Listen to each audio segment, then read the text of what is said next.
യോഗത്തിന് അധ്യക്ഷത വഹിക്കുന്ന ഇടവവികാരി ബഹുമാനപ്പെട്ട ജോയേഷ് ജോൺസ് അച്ഛൻ, ഈ മീറ്റിംഗ് ഉദ്ഘാടനം ചെയ്ത പ്രിയപ്പെട്ട വർഗീസ് മേനോൻ അച്ഛൻ, സുഖകരമായി ഗാന ശുശ്രൂഷയ്ക്ക് നേതൃത്വം നൽകുന്ന ഗായക സംഘാംഗങ്ങൾ, ഇടവച്ചുമതലക്കാർ, കൺവെൻഷനിൽ കടന്നു വന്ന് പന്തലിലിരിക്കുന്ന ദൈവമക്കൾ, പുറത്ത് ദൈവവചനം ശ്രദ്ധിക്കുന്ന പ്രിയപ്പെട്ടവർ, മീഡിയയിലൂടെ ഓൺലൈനിലൂടെ ശ്രദ്ധിക്കുന്ന പ്രിയമുള്ളവർ, എല്ലാവർക്കും യേശുവിന്റെ നാമത്തിൽ സ്നേഹവന്ദനം. ഈ വർഷത്തെ ഈ പുതിയ വർഷത്തിൻ്റെ ആദ്യത്തെ ദിനങ്ങൾ ദൈവവചനത്തിലൂടെയും പ്രാർത്ഥനയിലൂടെയും ഇടവകയായി കൺവെൻഷൻ കൂടിയവരുമായി നമുക്ക് ദൈവത്തിൻ്റെ സന്നിധിയിൽ ആകുവാൻ നമ്മളെ ആക്കിത്തീർക്കുന്ന കർത്താവിൻ്റെ കരങ്ങളിൽ ആയിത്തീരാനുള്ള സമർപ്പണത്തോടെ ഈ ദിവസങ്ങളിൽ നമുക്കായിരിക്കാം. എന്ന് ദൈവം വരാൻ നമ്മളെല്ലാവരെയും സഹായിക്കട്ടെ എന്ന് പ്രാർത്ഥിക്കുന്നു. ഈ അനുഗ്രഹീതമായ കൺവെൻഷനിൽ കടന്നു വരുവാൻ എനിക്ക് അവസരം തന്ന ബഹുമാനപ്പെട്ട വികാരിച്ചനോടും ഇടവക ചുമതലക്കാരോടുള്ള സ്നേഹവും നന്ദിയും അറിയിക്കാം. ഇതിൻ്റെ പ്രാന്തപ്രദേശങ്ങളിലും ഇതിൻ്റെ സമീപ പ്രദേശങ്ങളിലും ഈ സ്ഥലത്തും ഞാൻ ദൈവവചനം പ്രസംഗിച്ചിട്ടുണ്ട്.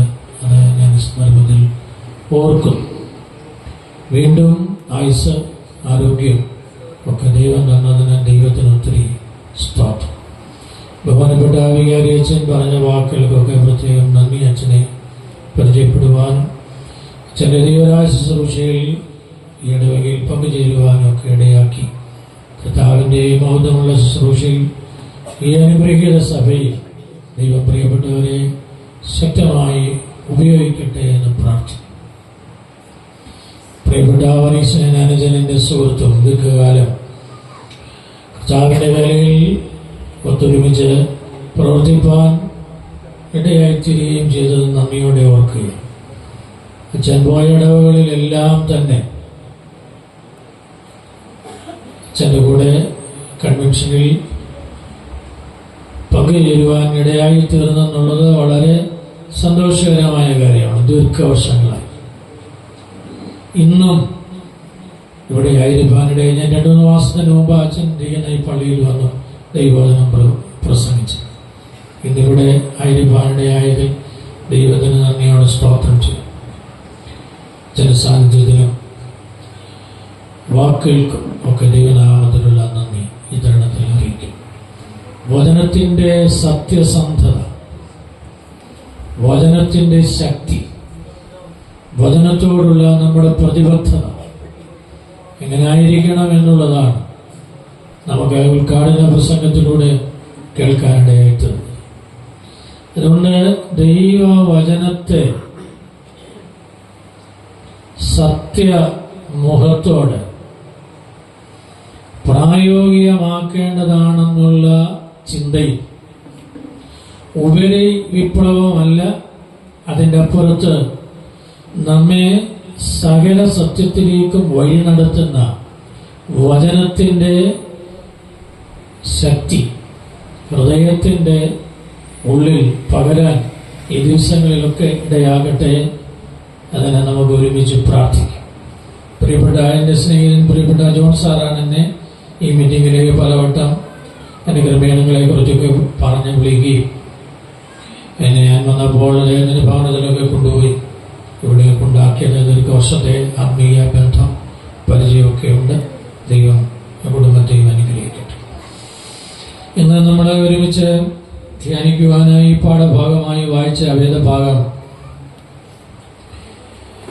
അപ്പോസ്തല പ്രവൃത്തികൾ 14-ാം അധ്യായം 8 മുതലുള്ളതായ വേദഭാഗങ്ങളാണ്.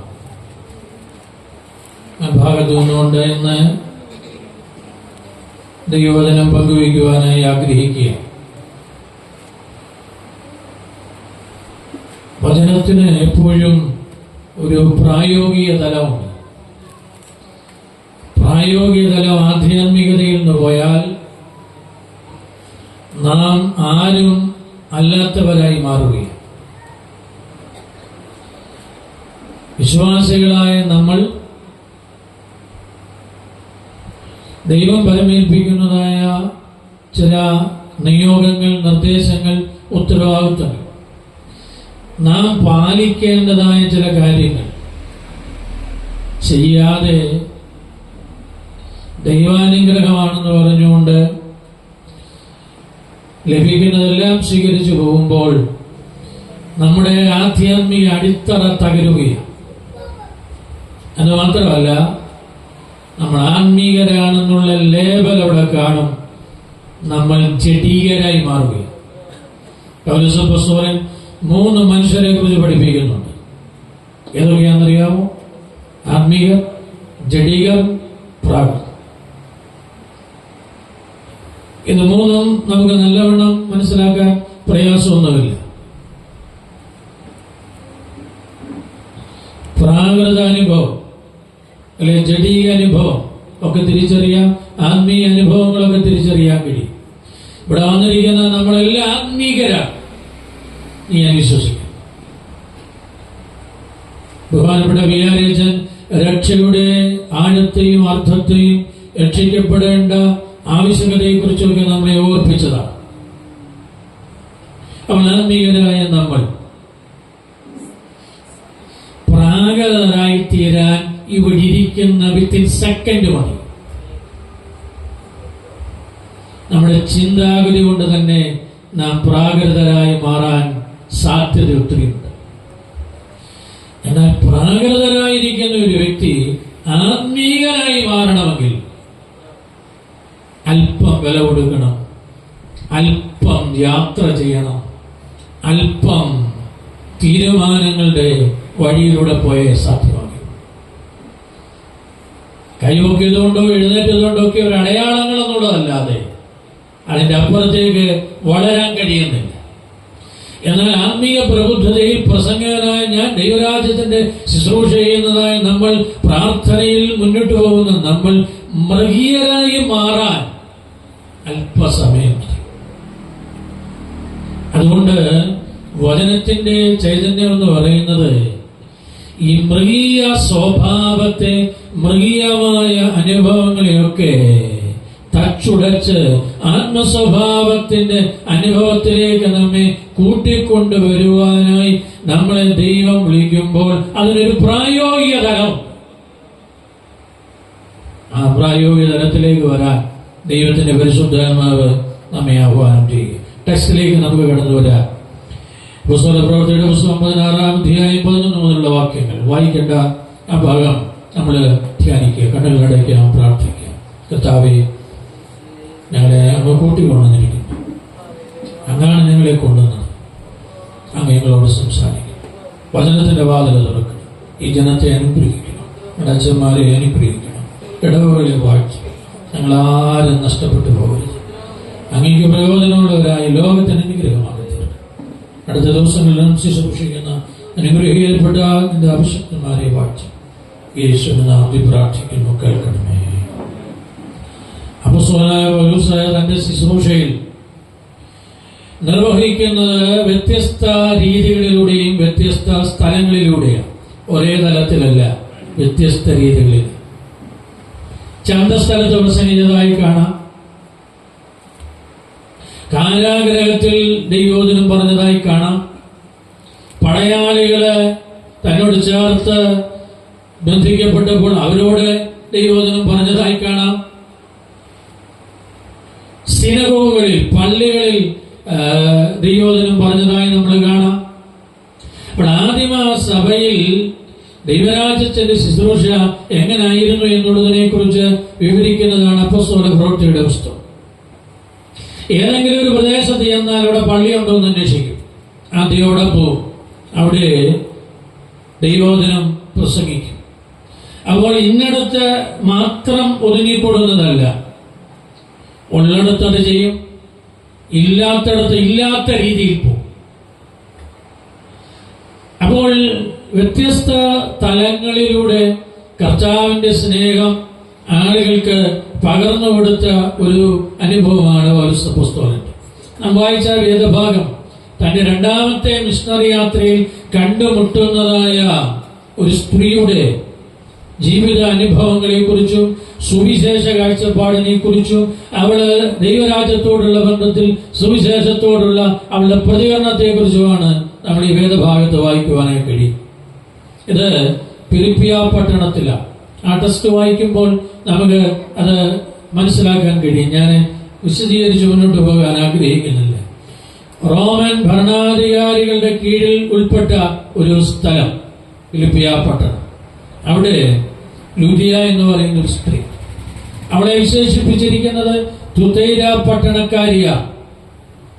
അവള് അവിടെ ഫിലിപ്പിയയിൽ വന്നിരിക്കുന്നത് ബിസിനസ് ചെയ്യാൻ വേണ്ടിയാ. അവിടെ വ്യാപാരം ചെയ്യാൻ വേണ്ടി വന്നവളാ. അവിടെ വ്യാപാരം, അവളുടെ തൊഴിൽ രക്താംബരം വിൽക്കുന്നതായ ഒരു തൊഴിലാ. ലുദിയ ആരാണ്? ലുദിയ സമ്പന്നയായ ഒരു സ്ത്രീയാണ്. അവളുടെ ബന്ധങ്ങൾ വളരെ സമ്പന്നരുമായിട്ടുള്ളതാണ്. അവിടെ ജീവിത നിലവാരം, സ്റ്റാൻഡേർഡ് ഓഫ് ലിവിംഗ് ഉന്നത തലത്തിൽപ്പെട്ടതാ. രാജാക്കന്മാരും ധനികന്മാരും പ്രഭുക്കന്മാരും മാത്രം ഉപയോഗിക്കുന്ന വസ്ത്രമാണ് ഈ രക്താംബരം എന്ന് പറയുന്നതായ ആ ലേബലിൽ അറിയപ്പെടുന്നതായ ഈ വസ്ത്രം. അത് വിൽക്കുന്ന ഒരു സ്ത്രീയാണ്. അപ്പൊ അവളുടെ ബിസിനസിന്റെ ടാർഗറ്റ്, അവളുടെ ബിസിനസിന്റെ വലിപ്പം എത്ര വളരെ വലുതാണെന്ന് നോക്കണം. അവളുടെ ബിസിനസിന്റെ വലിപ്പം അനുസരിച്ചാണ് അവളുടെ ആളത്വത്തിന്റെ വലിപ്പം. അവളുടെ ആളത്വത്തിന്റെ വലിപ്പം അനുസരിച്ചാണ് അവളുടെ ബന്ധങ്ങളുടെ വലിപ്പം. ഒരു സാധാരണക്കാർക്ക് അവള് വിൽക്കുന്ന വസ്ത്രം മേടിക്കാൻ പറ്റത്തില്ല. പ്രഭു കുടുംബത്തിലുള്ളവരും സമ്പന്നരായ ആളുകൾ വാങ്ങുന്നതായ വസ്ത്രമാണ്. എന്താ ഈ രക്താംബരത്തിന്റെ പ്രത്യേകത? സമുദ്രത്തിന്റെ അകത്ത് ജീവിക്കുന്ന ഒരു പ്രത്യേകതരം ജീവിയുടെ വായിൽ നിന്ന് വരുന്നതായ ആ ലിക്വിഡ്, ആ ദ്രാവകം, അതെടുത്ത് ചില പ്രോസസ്സൊക്കെ നടത്തി രൂപാന്തരപ്പെടുത്തി എടുക്കുന്ന ഒരു ലൈനിക്കകത്ത് ഈ വസ്ത്രം മുക്കിക്കൊടുക്കുന്നതാണ് രക്താംബരം എന്ന് പറയുന്നതായ വസ്ത്രം. അപ്പോൾ ആ ലൈനി എന്ന് പറയുന്നത് തന്നെ അതിന് തന്നെ വളരെ വിലയുള്ളതാണ്. അപ്പോൾ അങ്ങനെയുള്ള ഒരു തൊഴിൽ ചെയ്യുന്നതായ ഒരു സ്ത്രീ, അവളെ കുറിച്ച് പരാമർശിച്ചിരിക്കുന്നത് 14-ാമത്തെ വാക്യം, ദൈവഭക്തിയായ ഒരു സ്ത്രീ.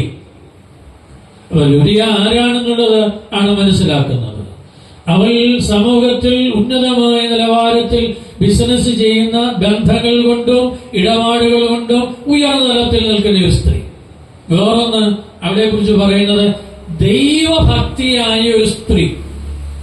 ഈ ഭക്തി എന്ന് പറയുമ്പോൾ നമ്മുടെ ചിന്താഗതിയിൽപ്പെട്ട ഒരു ഭക്തിയാണ് ഇവിടെ പറഞ്ഞിരിക്കുന്നത്. ആ കാലത്ത് ഭക്തരെന്ന് പറയുമ്പോൾ മനസ്സിലാക്കേണ്ടതായ ഒരു കാര്യം, ഈ പ്രയോഗത്തിന് അന്ന് ഒരു പ്രത്യേക അർത്ഥമാണുള്ളത്. അതായത് യഹൂദ മതത്തിലെ സത്യങ്ങൾ അംഗീകരിക്കുകയും ഏക സത്യദൈവമായ ദൈവത്തെ ആരാധിക്കുകയും ക്രമമായി ആരാധനാലയമുള്ള സിനഗോഗുള്ള ഇടത്താണെങ്കിൽ അവിടെ ആരാധിക്കുകയും അവിടെ അങ്ങനെയുള്ള ഇടമില്ലാത്തടത്ത് ചില ഇടങ്ങളിൽ കൂടി വന്ന് പ്രാർത്ഥിക്കുകയും ചെയ്യുന്ന ആളുകൾ ഉണ്ടായിരുന്നു. ഈ സ്ത്രീ യഹൂദ മതത്തിൽപ്പെട്ടവളല്ല, അവൾ വിജാതീയ കൂട്ടത്തിൽപ്പെട്ടവളാണ്. അവളുടെ ആരാധന സമ്പ്രദായം വ്യത്യസ്തമാണ്. എന്നാൽ അങ്ങനെയുള്ളതായ ആളുകൾ ജീവനുള്ള യഹോവയാകുന്ന സത്യദൈവത്തെ അറിഞ്ഞു വിശ്വസിച്ചു. എന്നാൽ ഈ യഹൂദ മതത്തോട് ചേർത്തില്ലെന്ന പറയുന്നത് ശരി, കാരണം അവരെ ഉൾക്കൊള്ളാൻ കഴിയുന്നില്ല. എന്നാലും ഈ സത്യദൈവത്തെ കുറിച്ചുള്ളതായ ആഴമായ അറിവ് വന്നപ്പോൾ അവരാരാധിക്കാൻ വരുന്ന ഇടത്ത് ആളുകൾ ഉൾക്കൊണ്ടില്ലെങ്കിലും, അവരെ ചേർത്ത് നിർത്തിയില്ലെങ്കിലും, അവരെ മുന്നോട്ട് വരാൻ ആഹ്വാനം ചെയ്തില്ലെങ്കിലും, ദൈവത്തെ നിഷേധിക്കാതെ പോയതിന്റെ കാര്യം എന്നാന്ന് ചോദിച്ചാൽ സത്യദൈവത്തെ കുറിച്ചുള്ളതായ ശരിയായ ബോധ്യമുള്ളതുകൊണ്ടാണ്. വർഷങ്ങളായി പള്ളി വരുന്ന, വർഷങ്ങളായി ആരാധിക്കുന്ന, പാരമ്പര്യം കൊണ്ടും പ്രാർത്ഥന കൊണ്ടും ആത്മീയത കൊണ്ടും അനുഭവം കൊണ്ടും ആത്മീയമായ പ്രൗഢ ജീവിതം നയിക്കുന്ന വിശ്വാസികളാകുന്ന നാം ആരാധിക്കുന്നിടത്ത്, നാം പ്രാർത്ഥിക്കുന്നിടത്ത് അല്പം അവഗണന കാണിച്ചാൽ, അല്പം പേര് പറയാതിരുന്നാൽ, അല്പം ചില കാര്യങ്ങളിൽ മനഃപൂർവ്വമല്ലെങ്കിലും മാറ്റി നിർത്തി എന്നൊരു തോന്നൽ വന്നാൽ നമ്മുടെ ഭക്തി ഒന്ന് ചിന്തിക്കണം. യഹൂദ മതത്തിൽപ്പെട്ടതല്ല, അവൾ വിജാതീയ അനുഭവത്തിൽപ്പെട്ടതാ. പക്ഷെ ഔദ്യോഗികമായി അവൾ ഈ യഹൂദ മതത്തിൽ ആയിട്ടില്ല, സത്യദൈവത്തെ ആരാധിക്കുന്ന ആളുകളുടെ കൂട്ടത്തിലായിട്ടില്ല. പുറകിൽ നിന്ന് ഈ ആരാധന ആസ്വദിച്ച ഒരു വ്യക്തിയാണ്. അപ്പോസ്തല പ്രവൃത്തി 10-ാം അധ്യായത്തിലും ഇതേ രീതിയിലുള്ള ഒരു വ്യക്തിയെ കാണാനേ കഴിയും. അദ്ദേഹത്തിന്റെ പേര് കൊർന്നല്യോസ് എന്ന പട്ടാളക്കാരന്. അദ്ദേഹത്തെ കുറിച്ച് വിജാതീയന, അദ്ദേഹത്തെ കുറിച്ച് പറയുന്നത് ഭക്തനായ മനുഷ്യനാ. ഭക്തി ഉണ്ടെന്ന് പറയുന്ന, അനുഭവം ഉണ്ടെന്ന് പറയുന്ന നമുക്കൊക്കെ പലപ്പോഴും ദൈവഭക്തിയുടെ അനുഭവങ്ങൾ വ്യക്തമാക്കാൻ നമുക്ക് കഴിയാതെ വരുമ്പോൾ, ഭക്തി ഇല്ലെന്ന് പറയുന്ന പല ആളുകളും ദൈവഭക്തിയെ മുറുകെ പിടിക്കുന്നുണ്ട്. അത് തിരിച്ചറിയണം. വളരെ ആവേശത്തോടും ആത്മീയതയോടും സന്തോഷത്തോടും കൂടെ വൈകാരികമായി ദൈവത്തെ ആരാധിക്കുന്ന ഞാനും നിങ്ങളും കാതലായി എന്തെങ്കിലും നമ്മളെ നൊമ്പരപ്പെടുത്തുന്ന കാര്യം ആരാധിക്കുന്ന ഇടത്തു നിന്നോ നമ്മുടെ ഇടയിൽ നിന്നോ നമുക്കുണ്ടായാൽ നമ്മുടെ ഭക്തിയുടെ തനി സ്വഭാവം അറിയാം. എന്നാൽ ജീവിതത്തിൽ പ്രയാസങ്ങളും അവഗണനകളും നിന്ദകളും ചേർക്കാതെ ഒറ്റപ്പെടുത്തലുകളും സംസാരിക്കാൻ പോലും ആളില്ലെങ്കിലോ ക്രിസ്തുവിൽ വിശ്വസിച്ച് ആത്മീയമായി ആഴത്തിൽ ഭക്തിയോട് ജീവിക്കുന്ന ഒത്തിരി ആളുകൾ ഈ സമൂഹത്തിലുണ്ട്. അവരെ ഭക്തരായി അംഗീകരിക്കാൻ ഇന്നത്തെ ഭക്തർക്ക് കഴിയുന്നില്ല. എന്നാൽ അവരുടെ ഭക്തി അവരുടെ പ്രായോഗിക ജീവിതം കൊണ്ട് അവർ വെളിപ്പെടുത്തുകയാണ്. ഭക്തിക്ക് 3 ലക്ഷണങ്ങളാണ്: ഭയം, നന്ദി, സ്നേഹം. ഇത് 3 ഈ പ്രിയപ്പെട്ട ഈ സ്ത്രീയുടെ ജീവിതത്തിലൊക്കെയുണ്ട്. അവിടെ ഇന്ന് രാത്രി ഈ ലുദിയ എന്ന് പറയുന്ന ഈ ദൈവദാസിയുടെ ഈ അനുഗ്രഹിക്കപ്പെട്ട ദൈവഭക്തി എന്ന് പറഞ്ഞ് ദൈവത്തോട് ചേർന്ന് വിശ്വാസം അർപ്പിച്ച് ജീവിച്ച സ്ത്രീയുടെ ജീവിതത്തെ കുറിച്ചാണ് നമ്മൾ ധ്യാനിക്കുന്നത്. 3 പ്രധാനപ്പെട്ട ചിന്തകളാണ് പറയാനായി ആഗ്രഹിക്കുന്നത്. 1, പ്രലോഭനങ്ങളെ പ്രതിരോധിക്കുന്നതായ ഒരു ഭക്തിയുള്ള അനുഭവമായിരുന്നു അവിടെ ആത്മീകത. അവളുടെ ദൈവഭക്തി പ്രലോഭനങ്ങളെ പ്രതിരോധിക്കുന്നതായി. ശരിയായ ആത്മീകത എന്താ? ശരിയായ ആത്മീകത എന്റെയും നിങ്ങളുടെയും മുൻപിൽ ഉയരുന്നതായ സകല പ്രലോഭനങ്ങളെയും പ്രാർത്ഥനയോടെ പ്രതിരോധിക്കാനുള്ള കരുത്ത് പ്രാപിക്കുന്നതാണ് ആത്മീകത. അതുകൊണ്ടാണ് ഹല്ലേലൂയ സ്തോത്രവും കൈ ഉയർത്തി ഉറക്കിയൊക്കെ പറയാൻ നമ്മൾ പ്രാപ്തരാണ്. എന്നാൽ എന്റെ നേരെ വരുന്ന, നിങ്ങളുടെ നേരെ വരുന്നതായ പ്രലോഭനങ്ങൾ ഒത്തിരിയുണ്ട്. ഈ വർഷം ആരംഭിച്ചതേ ഉള്ളൂ. എന്തൊക്കെ പ്രലോഭനം വരുമെന്ന് പറയാൻ എനിക്കറിയത്തില്ല, പറഞ്ഞാൽ അത് ശരിയാകത്തുമില്ല. എന്നാൽ ഒരു കാര്യത്തിൽ ഉറപ്പ് പ്രാപിച്ചിട്ടേ പോകാവൂ, എന്ത് പ്രലോഭനങ്ങൾ വന്നാലും ദൈവഭക്തി തകരാൻ അനുവദിക്കരുത്. അതിനെ അതിജീവിക്കാനുള്ള കരുത്തുണ്ടാവണം. കഴിവല്ല, കരുത്ത്. കഴിവൊക്കെ ഉണ്ടാക്കിയെടുക്കാൻ കഴിയും. കഴിവ് പലതരത്തിൽ രൂപപ്പെടുത്താൻ കഴിയും. സമ്പത്ത് കൊണ്ട് കഴിവുള്ളവളാം, ബന്ധം കൊണ്ട് കഴിവുള്ളവളാം, ഇടപാടുകൾ കൊണ്ട് കഴിവുള്ളവളാം, ആളത്വം കൊണ്ട് കഴിവുള്ളവളാം, സംസാരം കൊണ്ട് കഴിവുള്ളവളാം. അല്ല, ഈ ബിസിനസ് ചെയ്യാൻ നോക്കത്തില്ല. കൊട്ടാരം തൊട്ട കച്ചവടം, അല്ലാതെ വേറെ വഴിയിലല്ല. അപ്പോൾ സംസാരിക്കാൻ നല്ല കഴിവുള്ളവളാ. കഴിവ് ധാരാളമുണ്ട്. കഴിവ് കൊണ്ടല്ല കരുത്ത് പ്രാപിക്കുന്നത്, മറിച്ച് കൃപ കൊണ്ടാണ് കരുത്ത് പ്രാപിക്കുന്നത്, പ്രാർത്ഥന കൊണ്ടാണ് കരുത്ത് പ്രാപിക്കുന്നത്. ഇന്ന് രാത്രി ഞാൻ ഈ പന്തലിൽ വന്ന വിശ്വാസികളെ, എന്റെ കേൾവിക്കാരാകുന്ന സഹോദരങ്ങളെ, ഞാൻ പറയട്ടെ, കഴിവില്ലെങ്കിലും ബലഹീനമാണെങ്കിലും പ്രാർത്ഥനയിൽ ജീവിച്ചാൽ ഉൾക്കരുത്ത് തരാൻ സർവശക്തനായ ദൈവത്തിന് കഴിയും. അപ്പോൾ ഒത്തിരി പ്രലോഭനങ്ങൾ ജീവിതത്തിലുണ്ട്. റോമാക്കാർ കുടിയേറി പാർത്ത പട്ടണമാണ് ഫിലിപ്പിയ പട്ടണം. അവിടെ ആളുകൾ എന്ന് പറയുന്നത് വിജാതീയരാ, യഹൂദന്മാർ വളരെ കുറവ്. അവരുടെ നടുവിലാണ് ദൈവഭക്തിയിൽ ജീവിക്കുന്നത്. സാഹചര്യങ്ങളുടെ സാധ്യത അനുസരിച്ചല്ല ആത്മീയത, മറിച്ച് ഏത് സാഹചര്യത്തിന്റെ അകത്ത് ആത്മീയനായി നിൽക്കാനുള്ള ഉൾക്കരുത്തുണ്ടാവണം. ഭൂരിഭാഗം ആളുകളും വിജാതീയരായ ആളുകളാണ്. അവരുടെ നടുവിൽ അവൾ ഒറ്റയ്ക്ക. എന്തൊക്കെയാണ് അവളുടെ ജീവിതത്തിൽ വന്ന പ്രലോഭനങ്ങൾ? ഒന്ന്, അക്കാലത്ത് ചക്രവർത്തി ആരാധന ഉണ്ടായിരുന്നു. ചക്രവർത്തി ആരാധിക്കണം.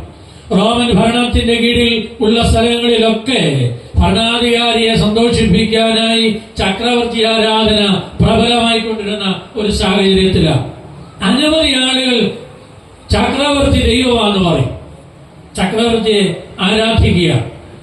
അങ്ങനെയുള്ള സാഹചര്യത്തിന് നടുവിൽ ലുദിയ മാറി നിൽക്കുകയാണ്. ചക്രവർത്തി ദൈവമാണെന്ന് പറയത്തില്ല, പറയാൻ ഒറ്റ വാക്കേ ഉള്ളൂ, സത്യദൈവമാണ്, ജീവിക്കുന്ന ദൈവമാണ് എന്റെ ദൈവം. എന്താ പ്രലോഭനം? ഒരുപക്ഷെ നമുക്കൊന്നും ചക്രവർത്തി ആരാധനയില്ല, എന്നാൽ ആളുകളെ ആരാധിക്കുന്ന ആരാധനയുണ്ടെന്ന്. ആ ദൈവങ്ങൾ ധാരാളം വർദ്ധിക്കുന്നുണ്ട്. ആളുകളെ സ്തുതിച്ച് ഉയർത്തി കാര്യം എന്തിനാ ചക്രവർത്തി ആരാധിക്കുന്നത്? ചക്രവർത്തി ആരാധിച്ചാൽ അംഗീകാരം കിട്ടും, അനുഗ്രഹങ്ങൾ കിട്ടും, ആനുകൂല്യങ്ങൾ കിട്ടും. എന്തൊക്കെ കാര്യങ്ങൾ ചെയ്യുന്നു അതിന് വളരെ സ്വാധീനം ഉണ്ടാവും. ഇവിടെ സംബന്ധിച്ചൊരു ബിസിനസ്സുകാരിയാ. റോമൻ ചക്രവർത്തിയായി എന്റെ ദൈവം എന്റെ എല്ലാം എന്ന് പറഞ്ഞാൽ അവളുടെ ബിസിനസ് അടി പിള്ളേരുടെ ഭാഷയിൽ പറഞ്ഞ വെച്ചടി കയറത്തേ ഉള്ളൂ. അവള് മാറി നിൽക്കുമ്പോൾ അവളുടെ ബിസിനസ് തകരും. എന്നാൽ അവൾക്കൊരു കാര്യം അറിയാം, റോമൻ ചക്രവർത്തി അല്ല ദൈവം, എന്റെ ദൈവം ജീവിക്കുന്ന ദൈവമാണെന്ന് പ്രായോഗിക തലത്തിൽ പറയാനുള്ള ധൈര്യം ഉണ്ടായിരുന്നു. സാക്ഷ്യത്തിൽ പറയുകയല്ല, പള്ളിക്കകത്ത് നിന്ന് പറയുകയല്ല, പറയുന്നത് എവിടാന്നറിയോ? സമൂഹത്തിന്റെ നടുവിൽ പറയുക. ഒറ്റ വാക്കിൽ പറഞ്ഞ് അവസാനിപ്പിക്കുന്നതല്ല, അവളുടെ ജീവിതം കൊണ്ട് പറയുക. ഇന്ന് പലപ്പോഴും ഇത് നമ്മുടെ ഇടയിലൊക്കെ ഇന്ന് വർദ്ധിച്ചിരിക്കുകയാണ്. ആളുകളെ സന്തോഷിപ്പിക്കുക, പുരസ്കാരത്തിന് വേണ്ടി, അംഗീകാരത്തിന് വേണ്ടി, നേട്ടത്തിന് വേണ്ടി മുഖസ്തുതികൾ, ചക്രവാക്കുകൾ, അതൊക്കെ പൗലോസ് അപ്പോസ്തലൻ പറയുന്നുണ്ടല്ലോ. അവസാന കാലത്ത് പുൾപിറ്റിൽ നിന്നുണ്ടാവുന്ന, ആലയത്തിന്റെ അകത്തു നിന്നുണ്ടാവുന്ന, ആരാധന മേഖലയിൽ നിന്നുണ്ടാവുന്ന ആളുകളെ സന്തോഷിപ്പിക്കാൻ, അധികാരികളെ സന്തോഷിപ്പിക്കാൻ, അധികാരികളെ ബഹുമാനിക്കണം, ആരാധിക്കരുത്. ദൈവത്തെ മാത്രമേ ആരാധിക്കാവൂ. അധികാരികളെ ആരാധിച്ചാൽ ദൈവത്തെ ആരാധിക്കാൻ കഴിയുകയില്ല. ആരാധനയ്ക്ക് ഒറ്റ വ്യക്തി മാത്രമേ ഉള്ളൂ. അവൻ വഴി നടത്താൻ മതിയായവനാണ്. മുഖസ്തുതി കൊണ്ട് ആളുകൾ നേടുന്ന നേട്ടം അധികം മുന്നോട്ട് പോകത്തില്ല. സ്വർഗത്തിലെ ദൈവം ഇറക്കിത്തരുന്ന അനുഗ്രഹങ്ങൾ മാത്രമേ നിലനിൽക്കത്തുള്ളൂ എന്നുള്ള കാര്യം ഓർക്കണം. ചക്രവാക്കോ മുഖസ്തുതിയോ അല്ല ആത്മീയന്റെ ലക്ഷണമെന്ന് പറയുന്നത്. മറ്റ് ദൈവത്തെ സ്തുതിക്കുന്ന സ്തുതിയായിരിക്കട്ടെ ജീവിതത്തിൽ ഉണ്ടാകുന്നത്. ഈ നവീകരണം വർദ്ധിക്കുന്നതനുസരിച്ച് നഷ്ടപ്പെടുന്നത് ഒന്നാണ് ദൈവഭയം. എന്തുകൊണ്ടാ ചക്രവർത്തിയെ ആരാധിക്കാതിരുന്നറിയോ? ദൈവത്തെ പേടിച്ചതുകൊണ്ടാ. ദൈവഭയം എന്നുണ്ടോ? ദൈവഭയം വളരെ കുറവാണ്. ഞാനിന്ന് പകരം സംസാരിച്ചപ്പോ സഹോദരനോട് പറയായിരുന്നു, ദൈവത്തേക്കാ പേടി മീഡിയയായിപ്പോ. ഞാനിപ്പം പേടിച്ചാ പ്രസംഗിക്കുന്നത് ഈ സാധനം മുന്നേ വെച്ചേക്കുന്നുണ്ട്. അതുകൊണ്ട് വളരെ സൂക്ഷിച്ചാണ് ഞാനും പറയുന്നത്. അപ്പൊ ദൈവത്തേക്കാൾ നമ്മളിന്ന് പേടിക്കുന്നത് എന്തിനാണെന്നറിയോ? അതുകൊണ്ട് ഈ നവീകരിക്കപ്പെട്ട സഭയാ മാർത്തോമാ സഭ. ഈ നവീകരണം കൂടി കൂടി കൂടി കൂടി നമ്മുടെ ഇടയിൽ ദൈവത്തിന്റെ ഭയം കുറഞ്ഞോ? ഒന്ന് ചിന്തിക്കുന്നത് നല്ലതാ. പ്രാർത്ഥന കൂടി, കൺവെൻഷൻ കൂടി, ആലയത്തിൽ കുർബാന എല്ലാ ഞായറാഴ്ചയും കൊണ്ട് ജീവിക്കുമ്പോൾ ഇതൊരു സാധാരണ സംഭവമാണോ? വിശുദ്ധ കുർബാനയ്ക്ക് റീലിംഗ്സിന് മുൻപിൽ മുട്ടുകുത്തുമ്പോൾ കണ്ണു നനയുന്ന ആ പാരമ്പര്യം ഉണ്ടായിരുന്നു. അതിന്റെ കാരണം ദൈവഭയം കൊണ്ട്. ഇതിന് ഞാൻ യോഗ്യനാണോ? ഒരിക്കലും ഞാൻ യോഗ്യനല്ല. നിറകണ്ണുകളോട് ആ മുട്ടുകുത്തി നിന്ന പാരമ്പര്യമുള്ള തിരുസഭയുടെ അംഗങ്ങളാണ് നമ്മൾ. ഇന്ന് എന്നും പറയാം, വീട്ടിൽ പറയാത്തത് പലതും പള്ളിയിൽ പറയാം, വീട്ടിൽ നടത്താത്തത് പലതും പള്ളിക്കകത്തെന്നറിയാം, ആരോടും പറയാം, എന്തും പറയാം. അതാ. എന്നാ പണ്ട് അങ്ങനല്ല. വല്ലതും വിട്ടു പറഞ്ഞെങ്കിൽ, എന്റെ കൊച്ചുപ്രായത്തിലൊക്കെ കണ്ടിട്ടുണ്ട്, ഇടവയോഗത്തിലൊക്കെ എന്തെങ്കിലും ദേഷ്യം വന്ന് വീട്ടിലെ അപ്പന്മാരൊക്കെ എന്തെങ്കിലും പട്ടക്കാരോടെ വിട്ടോന്ന് പറഞ്ഞെങ്കിൽ വീട്ടിൽ വരുമ്പോൾ അമ്മച്ചി പറയും, നിങ്ങൾ എന്തുവാ കാണിച്ചത്? അങ്ങനെ പറയാൻ പാടില്ല. അധികമൊന്നും പറഞ്ഞിട്ടില്ല. ഇന്നത്തെ കണക്കൂട്ടലനുസരിച്ചാണെങ്കിൽ, ഇന്നത്തെ രീതിയാണെങ്കിൽ അങ്ങനൊന്നും ഒട്ടും വിട്ടു പറഞ്ഞിട്ടില്ല. പക്ഷെ ഇച്ചിരൊക്കെ ഒന്ന് സംസാരത്തിൽ ദേഷ്യവും വന്നു, പലതും ഇച്ചിരൊക്കെ ഒന്ന് പോയി, അതിലൊക്കെ അല്പം വിട്ടു. അമ്മച്ചി ചാടും, നിങ്ങൾ എന്തിനാ പള്ളിയിൽ നിന്ന് ഇങ്ങനെ പറയാമോ? തിരുത്തും. ആരാ തിരുത്തുന്നത്? ഭാര്യയും ഭർത്താവ് ഒരുപോലെ. വല്ലതും ഭർത്താവ് ഇച്ചിരി പറഞ്ഞെങ്കിൽ അത്രയുമല്ല, ഇച്ചിരൂടെ പറയണ്ടായിരുന്നെന്ന് പറയും. ഇച്ചിരൂടെ പറഞ്ഞിട്ട് പറയാം, ഞാൻ ഒരു നിങ്ങൾ ഇന്നതുകൂടെ ഒന്ന് പറയാമായിരിക്കുമെന്ന് വിചാരിച്ചു. അപ്പോൾ നോക്കണമേ, എന്തുകൊണ്ടാ വീട്ടിൽ ഇത് പറഞ്ഞെന്നറിയോ? അയ്യോ, പിള്ളേരെ ഇത് കേൾക്കുന്നുണ്ട്, ഇത് ദൈവത്തിന്റെ ആലയോ. അവിടെ മിതത്വം ഉപയോഗിക്കണം. ദോഷം വല്ലതും വീട്ടിൽ വന്നു അമ്മച്ചിയുടെ ഉള്ളുരുവെന്ന് എന്നറിയോ? പിള്ളേരിത് കേട്ടാ തകരും. ന്യായമായിട്ടായിരിക്കും പറയുന്നത്, ഉള്ളതായിരിക്കും പറയുന്നത്. പക്ഷേ പുറകിലിരിക്കുന്ന കുഞ്ഞ്, മുന്നിലിരിക്കുന്ന കുഞ്ഞ് ഇത് കേട്ടാൽ ശരിയല്ല. ഇത് പിള്ളേര് എന്തെങ്കിലും പറഞ്ഞാൽ, പിള്ളേര് സറ്റ് ചൂടെ പറയട്ടെന്ന് പറഞ്ഞ് അതിന്റെ പുറകിൽ പ്രോത്സാഹനം കൊടുക്കുന്ന ആളുകളാ. കുഴപ്പമൊന്നുമില്ല. പ്രായമായി കഴിയുമ്പം അപ്പം പറഞ്ഞാലും കേൾക്കത്തില്ല, അമ്മ പറഞ്ഞാലും കേൾക്കത്തില്ല, അത്രയേ ഉള്ളൂ. എന്നാൽ വല്യപ്പച്ചന്മാരൊക്കെ വീട്ടിൽ ഒരു കാര്യം പറഞ്ഞാൽ അത് കേട്ട് ശീലിച്ചെടുത്ത കുഞ്ഞുങ്ങളുണ്ടല്ലോ. ദൈവഭയത്തിലാ ജീവിക്കുന്നത്, ദൈവഭയത്തില. രണ്ട്, വേറൊരു കാര്യം, അന്യാരാധനയുടെ ഉണ്ടായിരുന്നു. ഫിലിപ്പിയ പട്ടണത്തിൽ വ്യാപകമായ തോതിൽ ഇത് വർദ്ധിച്ചു. അതിന്റെ ഒരു സൂചനയുണ്ട് കേട്ടോ. 16-ാമത്തെ വാക്യം, അതുകൂടെ ആ പാസേജ് വായിച്ചു. വെളിച്ചപ്പാടക്കാരത്തിയായ ലക്ഷണം പറയുന്ന ഒരു സ്ത്രീ പൗലോസ് അപ്പോസ്തലനെ, അല്ലെ പൗലോസോ സീലാസോ ലൂക്കോസ് എഴുത്തുകാരനോടുണ്ട്, ഞങ്ങളെന്നാ പറയുന്നത്. അപ്പോൾ അവര് അങ്ങോട്ട് പോകുന്ന സന്ദർഭത്തിൽ ഈ വെളിച്ചപ്പാടത്തുകാരത്തിയായ വെളിച്ചപ്പാട് പറയുന്ന ലക്ഷണം പറയുന്ന സ്ത്രീ എന്തുവാ പറഞ്ഞെന്നറിയാമോ? എന്തുവാ പറഞ്ഞത്? ഉള്ളതാ പറഞ്ഞു. എന്താ പറഞ്ഞു? നോക്കി എന്താ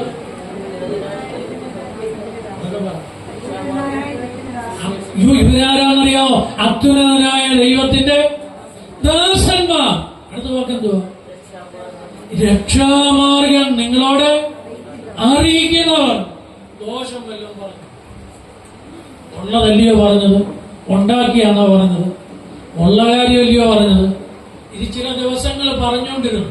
അപ്പൊ ഈ ലക്ഷണം പറയുന്നവർ ഫിലിപ്പിയ പട്ടണത്തിൽ ഒരുപാട് പേരുണ്ടായിരുന്നു. നല്ല ബിസിനസ്സായി.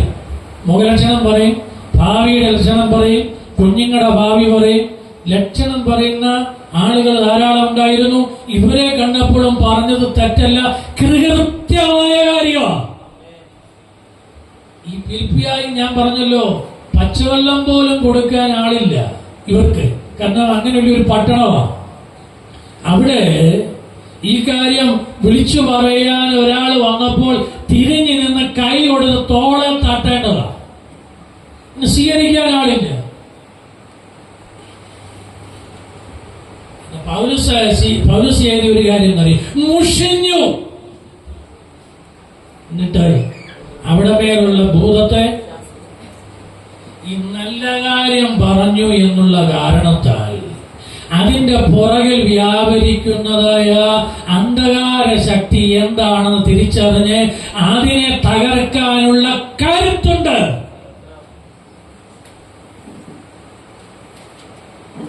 ഞാനത് വിശദീകരിക്കുന്നില്ല.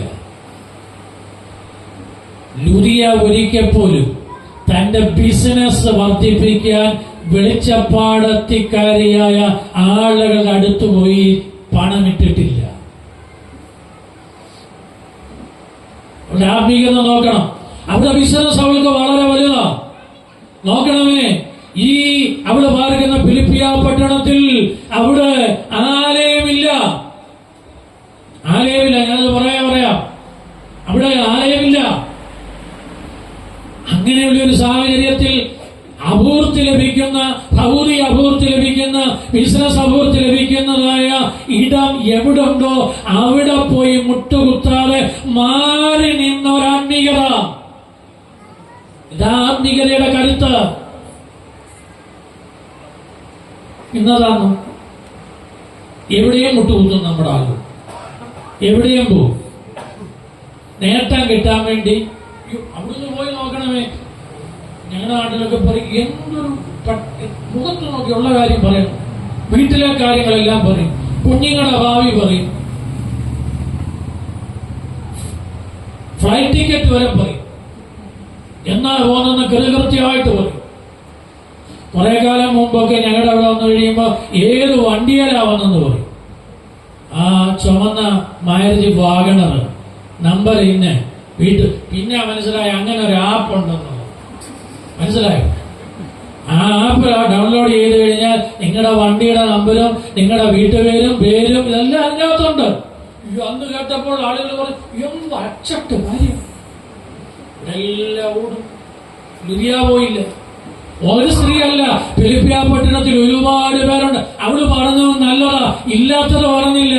പക്ഷേ എനിക്ക് അനുഗ്രഹം വരുന്നതോ എനിക്ക് അപൂർത്തി വരുത്തുന്നതോ എന്റെ ജീവിതത്തിന്റെ ഉള്ള കാര്യം ആര് പറഞ്ഞാലും അതിന്റെ പുറകിൽ പ്രവർത്തിക്കുന്ന ഏതാത്മാവാണെന്ന് വിവേചിക്കാനുള്ള ആത്മീയ പക്വത 2025 വിശ്വാസ സമൂഹമേ പ്രാപിച്ചെടുത്തില്ലെങ്കിൽ നമ്മുടെ തലമുറ പോയി വീഴുന്നത് അധാർമികതയുടെ അകത്തായിരിക്കാം. ഇത് തിരിച്ചറിയുവാനായി കാണും. ആത്മീയത എന്ന് തോന്നുന്നു, എന്നാൽ അതിന്റെ അകത്തുള്ള പൈശാചികതയെ തിരിച്ചറിയാൻ കഴിയണം. എന്താണ് കരുത്തെന്നുള്ളത്? ആ കരുത്താണ് ലുദിയായിക്കുള്ളത്. അപൂർത്തി അല്ല ആത്മീയത, മറിച്ച് ദൈവത്തോടുള്ള ബന്ധമാണ് ആത്മീയത.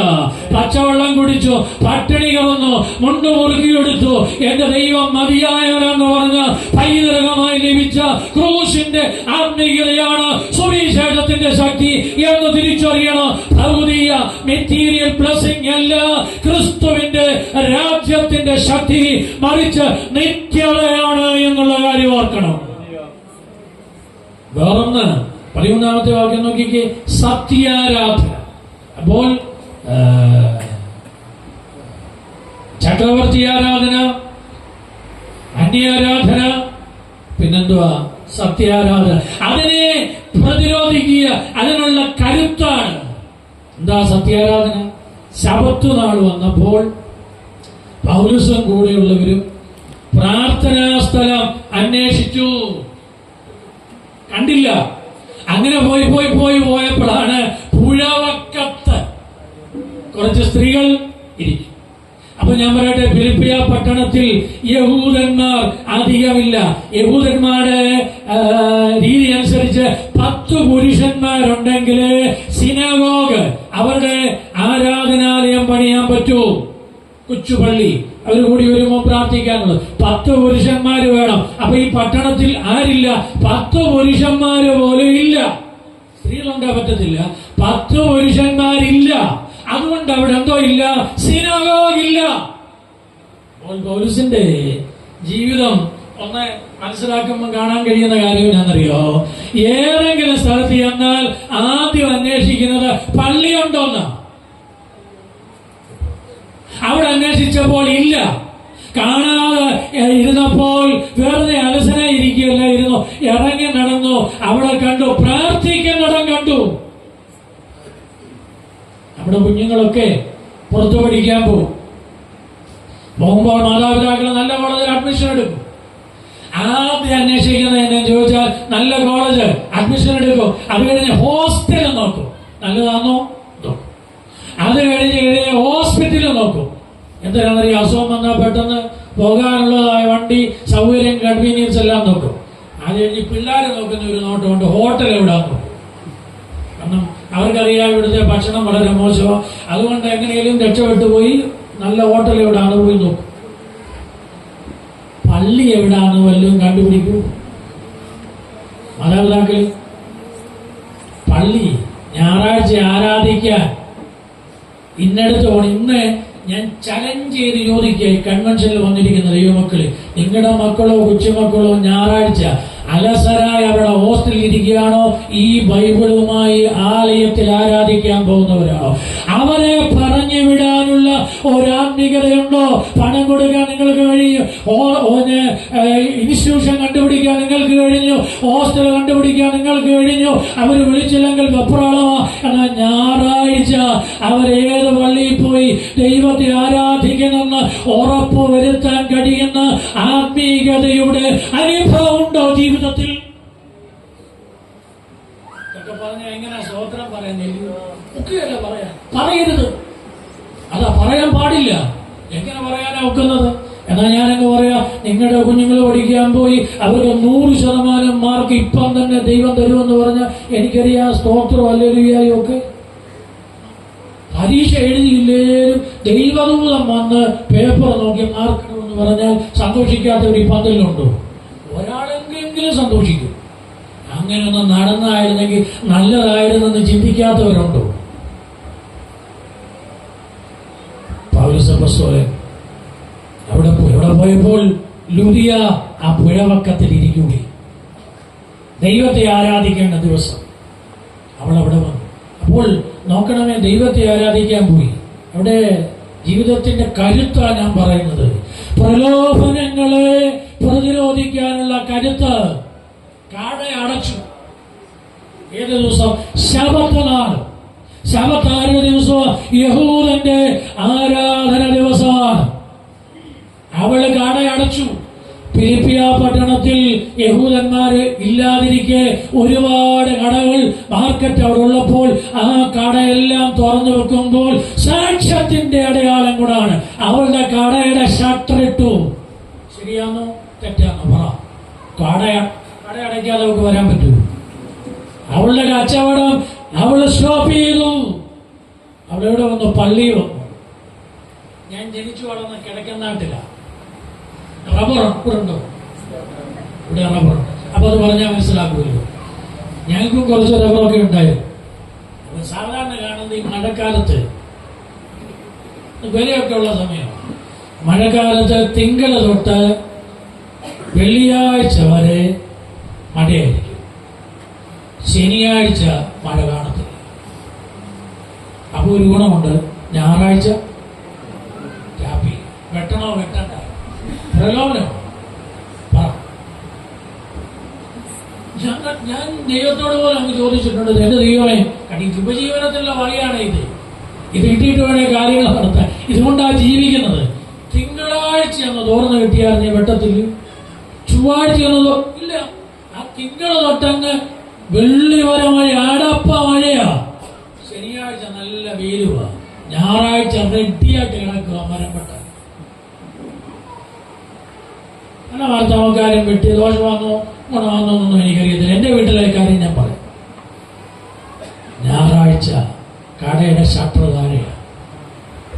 എന്റെ പിതാവ് പറയും, വേണ്ട, ദൈവത്തെ ആരാധിക്കാനുള്ളതാണ്.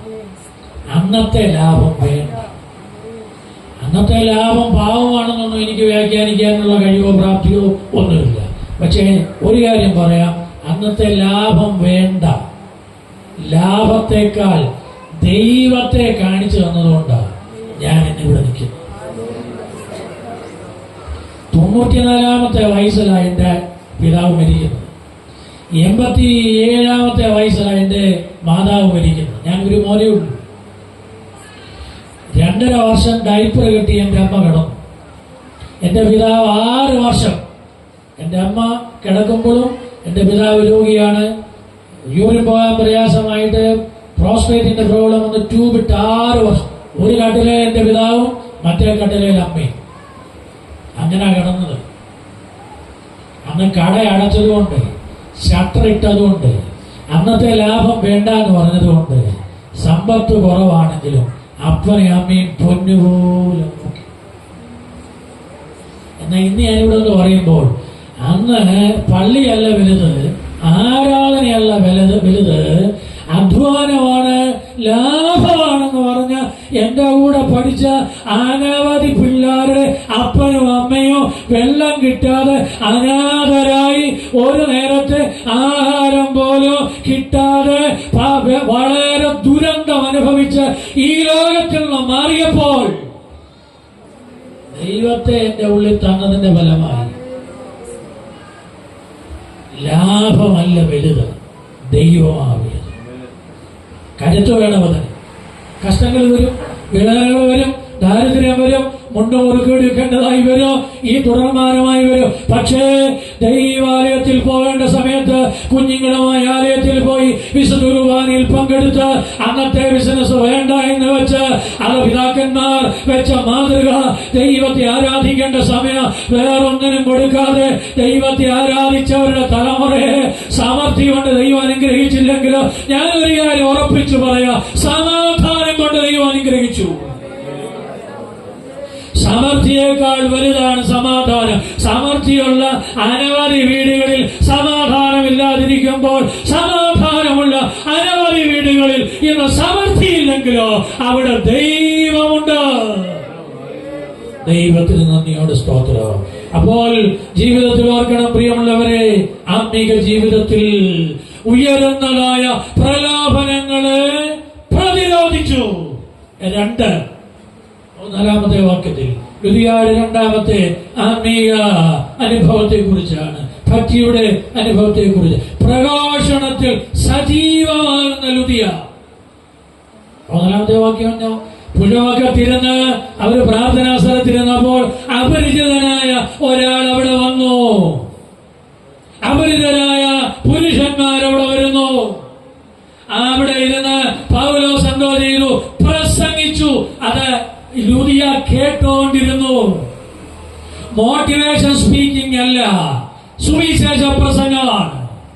അപൂർത്തിയുടെ പ്രസംഗമല്ല, കേൾക്കാൻ പറ്റുന്നതല്ല പൗലോസിന്റെ പ്രസംഗം. സുവിശേഷം എന്താണ്? രക്ഷ, നിത്യജീവൻ, ക്രിസ്ത്യ ജീവിതം, ദൈവത്തോടുള്ള വളർച്ച, ദൈവാത്മാവിന് കീഴ്പ്പെട്ടിരിക്കുന്ന ജീവിതം, അനേകർക്ക് അനുഗ്രഹമാകേണ്ട ജീവിതം, അനേകർക്ക് ക്രൂശ് പകർന്നു കൊടുക്കുകയും ക്രൂശ് വഹിക്കുകയും ചെയ്യേണ്ട ജീവിതം, നിത്യത, ന്യായവിധി. ഇതാ സുവിശേഷം. ഇന്നത്തെ സുവിശേഷം അതാ ഒരു പറഞ്ഞത്, സ്വർഗത്തിൽ നിന്ന് ഒരു ദൂതൻ ഇറങ്ങി വന്നാലും വിശ്വസിക്കരുത്. പക്ഷെ നമ്മുടെ ആളുകൾ വിശ്വസിക്കും. പ്രോസ്പെരിറ്റി അല്ല പറഞ്ഞത്. പൗലോസ് എവിടെയൊക്കെ പ്രസംഗിച്ചോ ഒറ്റ സ്ഥലത്ത് പോലും പ്രോസ്പെരിറ്റി ഉപയോഗിച്ചിട്ടില്ല. ഇന്ന് അത് കേൾക്കാനല്ലേ ആളുകൾക്ക് താല്പര്യം. ഞാൻ പറയാൻ ശ്രമിച്ചത്, അവൾ ഇരുന്ന പുഴവക്കത്ത്, എന്റെ ഭാഷയിൽ വ്യാഖ്യാനത്തിൽ അവിടെ കസേരയിൽ ഇരിക്കുക, അവിടെ ഇരിക്കുന്ന കല്ലിന്റെ മുകളിലോ മണ്ണിന്റെ മുകളിലോ ഇരുന്ന് ഈ പ്രസംഗം മുഴുവൻ കേട്ടു. അഭിവൃദ്ധിയുടെയോ ബിസിനസ് വർദ്ധിപ്പിക്കേണ്ടതോ ബിസിനസ് അനുഗ്രഹിക്കപ്പെടുമെന്നോ ഒരു വാക്ക് പറയാതെ ക്രൂസിനെ കുറിച്ചോ സുവിശേഷത്തെ കുറിച്ചോ വളരെ ശക്തമായി വ്യാഖ്യാനിച്ചപ്പോൾ എഴുന്നേറ്റ് പോകാതെ ഇരുന്നു. യേശു ക്രിസ്തുവാണ് സുവിശേഷം. അത് കേട്ടു. ആ സുവിശേഷത്തിൽ സ്വാധീനിക്കപ്പെട്ട വ്യക്തിയായും വക്താവായും മാറി ലുദിയ. 15-ാമത്തെ വാക്യം, അതവളുടെ ഹൃദയത്തെ തുറന്നു. അങ്ങനെയാണ് വായിക്കുന്നത്. അപ്പോൾ ഈ പ്രഘോഷണം തലയുടെ മുകളിലോട്ട് പോയില്ല. ഈ സുവിശേഷം അവളുടെ ഹൃദയത്തെ തുറന്നു. എന്തുകൊണ്ടാ തുറന്നെന്നറിയാമോ? കേൾക്കാനൊരു താല്പര്യം. അവളുടെ ഹൃദയത്തിൽ ഒരു അജണ്ടയുണ്ട്. ഹൃദയം തുറന്നെന്നല്ലേ വായിക്കുന്നത്. അവളുടെ ഹൃദയത്തിൽ ഒരു അജണ്ടയുണ്ട്. അതൊറ്റ കാര്യമേ ഉള്ളൂ, ബിസിനസ്സാണ്. LIC-ക്കാർക്ക് എന്തുവാ ചിന്ത? എന്തുവാ? ആരെങ്കിലും LIC-ക്കാരുണ്ട് തെറ്റിദ്ധരിക്കരുത്. എന്റെ ഒരു സ്നേഹിതനുണ്ട്, ഒരു വണ്ടിയൊക്കെ ഇൻഷുർ ചെയ്യുന്ന. ഞാനും അദ്ദേഹവുമായിട്ടാണ് നടക്കാൻ പോകുന്നത്. നടക്കാൻ പോകുന്ന പോക്കിൽ കൂടെ നടന്ന് വർത്താനം പറയുന്നതാണ്. അല്പനേരം കഴിയുമ്പോൾ ഒരു വണ്ടി പോകും, പുറകോട്ട്, പുത്തൻ വണ്ടിയാ, പുറകോട്ട് തിരിഞ്ഞു പോകും. എനിക്ക് കാര്യം അറിയാം. ചില നേരം കഴിയുമ്പോൾ സമയം അറിയാമോ? ആരാ എടുത്തെന്നറിയാം. എന്തിനാണെന്നറിയോ? ഹൃദയത്തിൽ ഇരിക്കുന്നത് എന്നാന്നറിയോ? അതിന്റെ ഇൻഷുറൻസ് കൂടെ എങ്ങനെയും എവിടാണെന്ന് പറയണേ അറിയാമെങ്കിൽ, ആരാ എടുത്തെന്നൊന്നും അറിയാമെങ്കിൽ. അപ്പൊ ഏത് ബിസിനസ് കുറ്റമല്ലത്, അത് കുറ്റമല്ല. ഏത് ബിസിനസ് ചെയ്താല് ഹൃദയത്തിൽ നിറഞ്ഞിരിക്കുന്ന എന്തുവാ? ആ ബിസിനസ്സാണ്. അപ്പോൾ ലുദിയയുടെ ഹൃദയം നിറഞ്ഞിരിക്കുന്നത് കമ്പോള സംസ്കാരമാണ്. കമ്പോള സംസ്കാരമാണ്. നഷ്ടത്തിൽ ആരും ബിസിനസ് ചെയ്യത്തില്ല, ലാഭം ഉണ്ടായാലേ ബിസിനസ് ചെയ്യത്തുള്ളൂ. അപ്പൊ ലാഭത്തിന്റെ കണക്കാണ് ഈ സംസ്കാരം എന്ന് പറയുന്നത്. വസ്ത്രത്തിന്റെ വില വേറൊന്ന്. ഈ ഫുട്പാത്തിൽ കിട്ടുന്ന വസ്ത്രമല്ലിത്. ഞാൻ പറഞ്ഞു, ആ വസ്ത്രത്തിന് വിലയുണ്ട്, അത് മേടിക്കുന്നവർക്കും വിലയുണ്ട്. അപ്പോൾ തന്റെ ഹൃദയത്തിന്റെ അകത്ത് സൂക്ഷിച്ചു വെച്ചിരിക്കുന്ന സംസ്കാരം എന്നറിയാമോ? കമ്പോള സംസ്കാരമാണ്. അപ്പോൾ ഈ കമ്പോള സംസ്കാരത്തിൽ നിന്ന് സുവിശേഷ സംസ്കാരത്തിലേക്ക് മാറി എന്നുള്ളതാണ് ഹൃദയം തുറക്കുക എന്ന് പറയുന്നതിന് ലക്ഷണം. എന്നാൽ ഇന്ന് സംഭവിച്ചിരിക്കുന്ന ഒരു വലിയ തകരാറുണ്ട്. സുവിശേഷ സംസ്കാരത്തിൽ നിന്ന് നമ്മുടെ ഇടയിൽ കമ്പോള സംസ്കാരം കയറി. സുവിശേഷം എന്താ? വചനം എന്താ? ഇവിടെ പ്രസംഗിച്ചത് എന്താ? നമ്മുടെ സംസ്കാരം എന്താണോ, നമ്മുടെ ഹൃദയത്തിൽ നിറച്ചത് എന്താണോ, അതിനെ കീഴ്മേൽ മറിച്ചിട്ട് സുവിശേഷത്തിന്റെ സംസ്കാരം കയറ്റി. അതാ ഹൃദയം തുറന്നാൽ.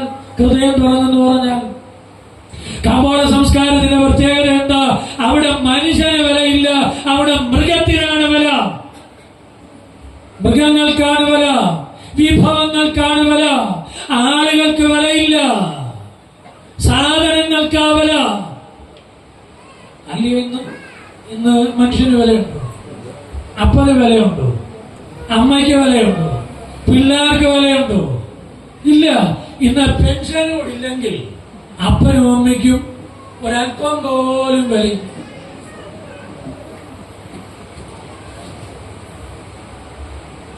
കാരണം സംസ്കാരം മോശപ്പെട്ട ആളുകളല്ല. ബിടെക് കഴിഞ്ഞവർ, എംടെക് കഴിഞ്ഞവർ, PSc കഴിഞ്ഞവർ, MSc PhD എടുത്തവർ അഭ്യസ്ത വിദ്യരാണ്. സംസ്കാരം മാറിപ്പോയി. കാരണം അപ്പന് വിലയില്ല. അപ്പം പറയുന്നത് ഈ കാലഘട്ടത്തിന് യോജിച്ചതല്ലായിരിക്കുക.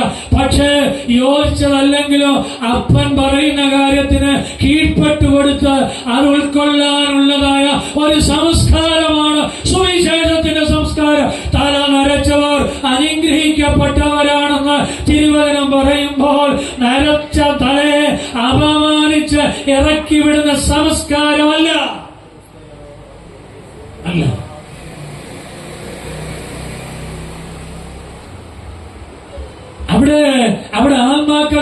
ഇന്ന് ആത്മാവിന് വല്ല വിലയുണ്ട്? പ്രാർത്ഥനയാ, ഉപവാസ പ്രാർത്ഥന, മൊഴിരാത്രി പ്രാർത്ഥന, ക്രൂസൈഡിന്റെ പ്രാർത്ഥന, ഒത്തൊരുമിച്ചുള്ള പ്രാർത്ഥന, അവിടെ എല്ലാം പ്രാർത്ഥിക്കുന്നത് ഇവിടത്തെ കാര്യങ്ങളാ. ആത്മാക്കൾക്ക് വിലയുണ്ടോ? ആളുകൾക്ക് വിലയുണ്ടോ? മദ്യപാനികൾക്ക് വിലയുണ്ടോ?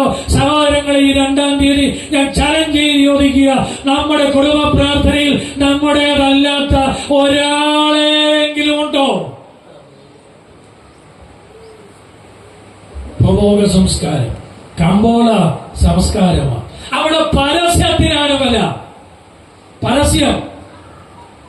പരസ്യമുള്ള സാധനത്തിന്റെ അവിടെ ഇടിച്ചു കയറി ഹൈപ്പർ മാർക്കറ്റിലും സൂപ്പർ മാർക്കറ്റിലും ചെന്നാൽ എന്താ അവിടെ കാണുന്നറിയോ?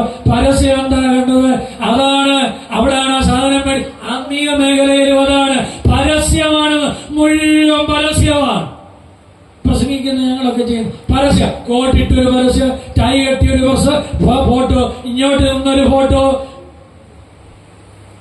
ഇവിടെ പ്രസംഗിക്കുന്ന ഫോട്ടോ ഞങ്ങളുടെ നാട്ടിലങ്ങ് ഇടുക. മൊബൈലുള്ളതുകൊണ്ട് അറിയാമല്ലോ. അവിടെ പ്രസംഗിച്ചത്, ഇവിടെ പ്രസംഗിച്ചത്. ഈയിടെ ഒരാൾ എന്നെ വിളിച്ചിട്ട് പറഞ്ഞു, സമയം കൺവെൻഷനെ വിളിക്കാൻ ആ പ്രസംഗം ഇങ്ങോട്ട് തരാം. ഞാൻ പറഞ്ഞു, എന്റെ സഹോദരൻ ഇല്ല, വേണ്ട. നമ്മളും കച്ചവട സംസ്കാരത്തിന്റെ കീഴിലോട്ട് മാറുക.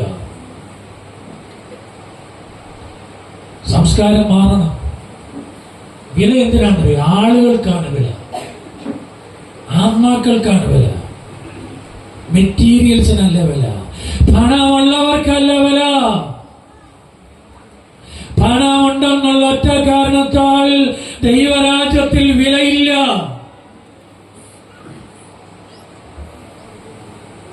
പ്രാർത്ഥിക്കുന്നവന്റെ കണ്ണുനീര് വീണും നനഞ്ഞതാണ് മാർത്തോമാ സഭ. ഇന്നും അങ്ങനെ ഉള്ളതുകൊണ്ട് നിൽക്കും, അങ്ങനെയുള്ളവരുള്ളത് കൊണ്ട് നിൽക്കുന്നു. അവരുടെ സംസ്കാരം മാറുകയാണ്. സമയം മുന്നോട്ട് പോവുകയാണല്ലോ. മൂന്നാമത് നോക്കി അവരുടെ ജീവിതത്തെ കുറിച്ച് പറഞ്ഞ് ഞാൻ അവസാനിപ്പിക്കുക. പ്രയാസം അനുഭവിക്കുന്നവർക്ക് പിന്തുണ നൽകുന്നതായി കുട്ടികൾ. ഇവിടെ ആത്മീയതയാണ്. പ്രയാസം അനുഭവിക്കുന്നതായ ആളുകൾ ആരുണ്ടോ അവർക്ക് പിന്തുണ നൽകുന്നതായ ദുരിതം. നോക്കിക്കേ, അവിടെ നമ്മൾ വായിക്കുമ്പോൾ കാണാനേ കഴിയും.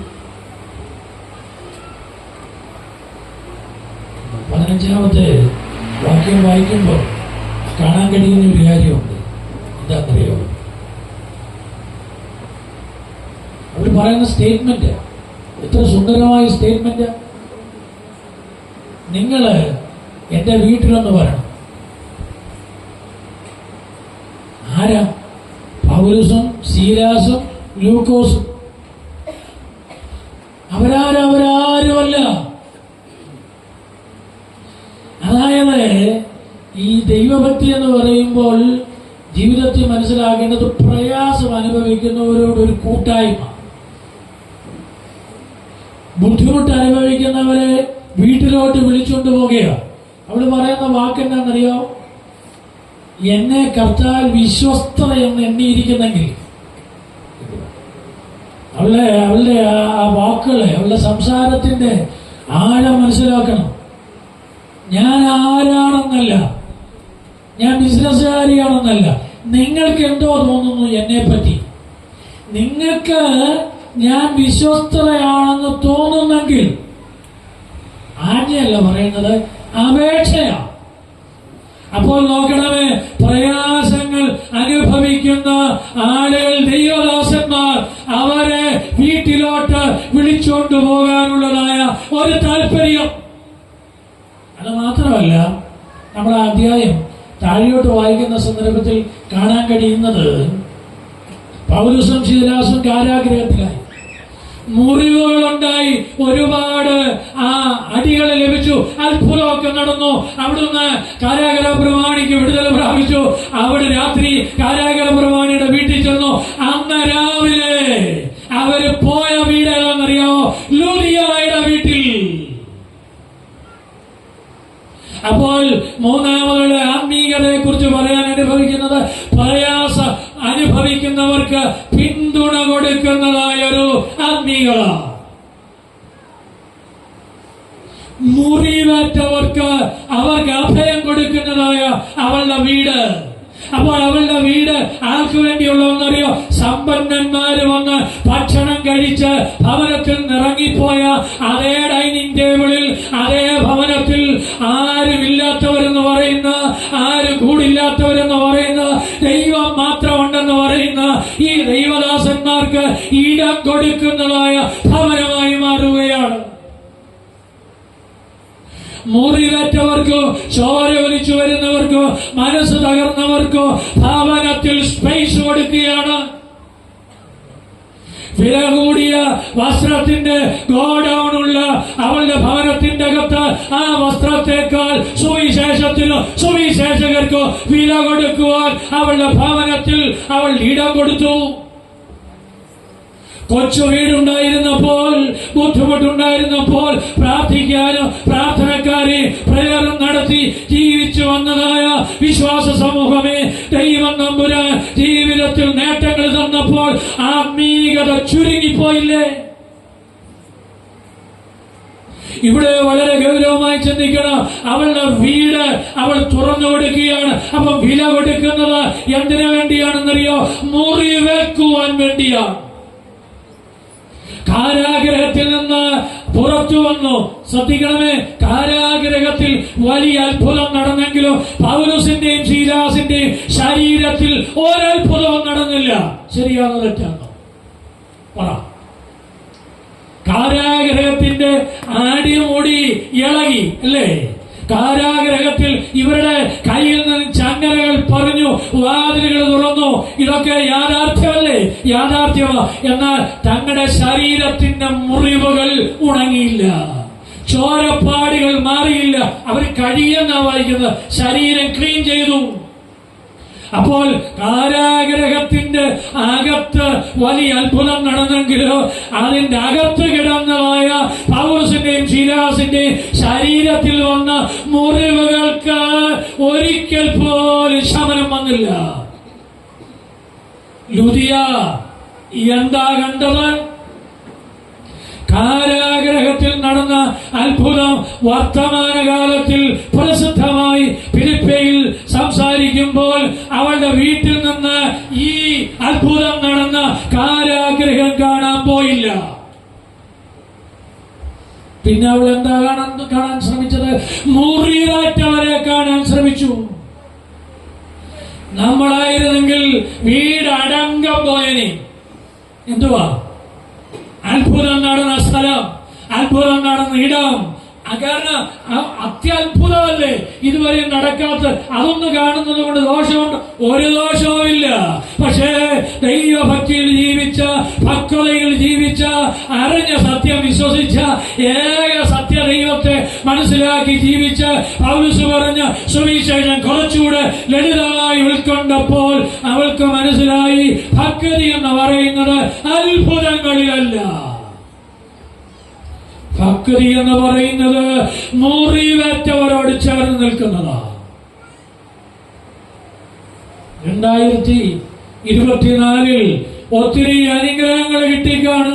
അനുഗ്രഹങ്ങൾ ഉള്ളവരോട് ചേർന്ന് വന്നത് നിർത്തി. ഈ വർഷം ദൈവം ആയുസ് തരുന്നെങ്കിൽ എന്തു ആളുകൾ മുറിവേറ്റവരുണ്ട്.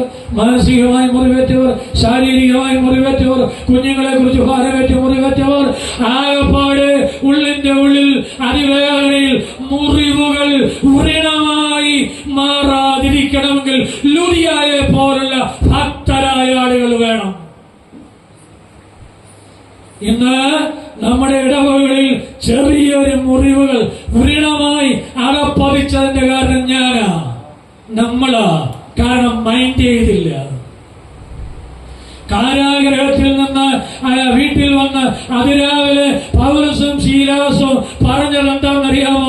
നമുക്ക് വേറൊരിടത്തോട്ട് പോകാമെന്നല്ല, ലുദിയയുടെ അടുത്ത് പോകാം. കാര്യമെന്ന് ആശ്വാസം കിട്ടുന്നിടമാണ്, സംരക്ഷണം കിട്ടുന്നിടമാണ്. സാന്നിധ്യം കൊണ്ടോ സംസാരം കൊണ്ടോ ഈ വേദനയുടെ സമയത്ത് കേറിച്ചെല്ലാൻ പറ്റുന്ന ഒരേ ഒരു വീടാണ്. വേദനയേറ്റ് നൊമ്പരപ്പെട്ട് തകർന്ന ജീവിതമായി ജീവിക്കാൻ ജീവിക്കുന്ന ഒരു വ്യക്തി, ഒരു വിശ്വാസി എന്നുള്ള നിലവാരത്തിൽ ചൂണ്ടി പറയുമോ, ഇന്നടത്തെ അമ്മാമന്റെ അടുത്ത് പോയാൽ, ഇന്നടത്തെ അച്ഛന്റെ അടുത്ത് പോയാൽ ആശ്വാസം കിട്ടും, മനസ്സിനൊരു ആശ്വാസം കിട്ടും. പറയാൻ കൊള്ളാവുന്ന വീടാണോ? ഒത്തിരി നാളൊന്നും താമസിച്ചില്ല. ലുദിയയുടെ വീട്ടിൽ അല്പകാലം താമസിച്ചതേയുള്ളൂ. പക്ഷേ അല്പകാലം താമസിച്ചപ്പോൾ അവളുടെ ആത്മീയ ഭക്തി, അവളുടെ ക്രിസ്തുവിലുള്ളതായ ഭക്തി ഇവരുടെ ഹൃദയത്തെ പിടിച്ചിരുത്തി. പ്രസംഗിക്കാൻ അറിയത്തില്ല, ആവേശം കാണിക്കാൻ അറിയത്തില്ല, അന്യഭാഷ ഇല്ല, പ്രവചനമില്ല, ആത്മീയ രോഗശാന്തിയില്ല ഈ ലുദിയയ്ക്ക്. പക്ഷേ മുറിവുള്ളവന് അഭയം കൊടുക്കുന്ന ഒരു വീട്. അങ്ങനായിരുന്നു ആത്മീയത. അങ്ങനെ ലുദിയയെ പോലെ പ്രസംഗമില്ലാത്ത അനേക അപ്പന്മാരും അമ്മമാരും ഉള്ളത് കൊണ്ട് ഞങ്ങളൊക്കെ പ്രസംഗിച്ചതിനേക്കാൾ ഒത്തിരി ആളുകളെ നിത്യതയിലേക്ക് കൊണ്ടുപോകാൻ ഇടയായത്. ഞാൻ അവസാനിപ്പിക്കാൻ പോകുക. അവളുടെ വീട്, അവളുടെ സ്പേസ് തുറന്നു കൊടുക്കുക. അതുമാത്രമല്ല, അവളുടെ കാര്യം കൂടെ തുറന്നു. ആർക്ക് വേണ്ടിയാ? ഈ മുറിവേറ്റവർക്ക് വേണ്ടി ഭക്ഷണം കൊടുക്കാൻ, അവരുടെ മുറിവുകൾ കെട്ടുവാൻ, അവർക്ക് ശുശ്രൂഷ ചെയ്യാൻ അവളുടെ കരം തുറന്നു. അത് ഫിലിപ്പിയ സഭയെ കുറിച്ച് പഠിക്കുമ്പോൾ പൗലോസ് അപ്പോസ്തലൻ പറയുന്നുണ്ട്, ഇവിടെ സ്ഥാപിച്ചതാണ് ഫിലിപ്പിയ സഭ. വെളിപ്പാട് പുസ്തകം വായിക്കുമ്പോൾ തുത്തൈരയിൽ ഒരു സഭയുണ്ട്, അത് ഇവൾ സ്ഥാപിച്ചതാണ്. ഫിലിപ്പിയയിൽ, യൂറോപ്യൻ കൺട്രിയിൽ ഫിലിപ്പിയിൽ ഇവൾ സുവിശേഷം അറിയിച്ചു. ആ സഭയുടെ പ്രത്യേകത എന്നാണെന്നറിയാമോ?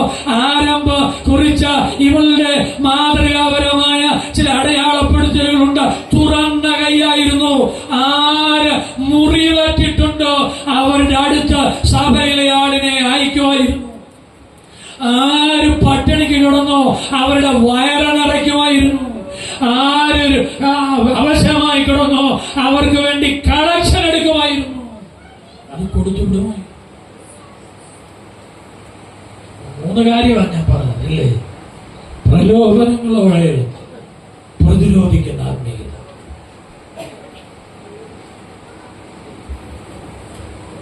നമ്മുടെ ജീവിതത്തിൽ ഉണ്ടാകുന്നതായ പ്രലോഭനങ്ങൾ അതിനെ പ്രതിരോധിക്കാനായി കഴിയും.